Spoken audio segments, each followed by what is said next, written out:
More than 50,000 people have now died in America with coronavirus. It comes as one of the world's biggest manufacturers of disinfectants warned people not to follow President Trump's suggestion that injecting themselves with it could treat coronavirus.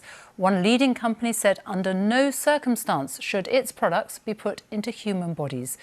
The president today said his remarks have been sarcastic. Our North America editor John Sopel has more. Controversially, some of Florida's beaches reopened last week, but maybe it was a smart thing to do. According to new research conducted by US government scientists, sunlight, heat and humidity dramatically reduce the life of coronavirus in the air and on hard surfaces. The scientists said it acted as a powerful disinfectant.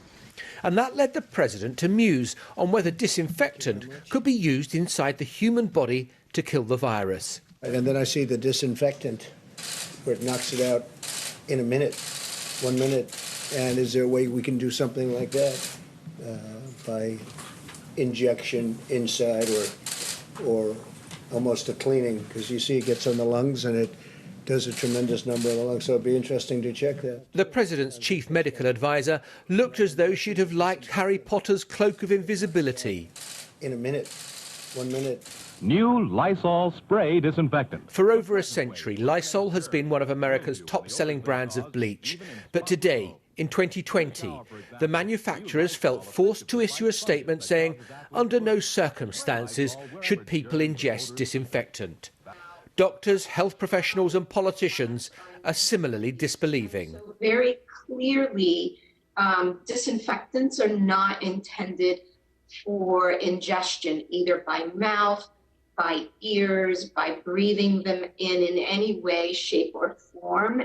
Okay, thank you. But today the president has sought to explain away the controversy by asserting that he wasn't actually being serious. But I was asking a very sarcastic question to the reporters in the room about disinfectant on the inside. But it does kill it, and it would kill it on the hands, and that would make things much better. That was done in the form of a sarcastic question to the reporters. Another question being asked forcibly is whether now is the right time to reopen the US economy.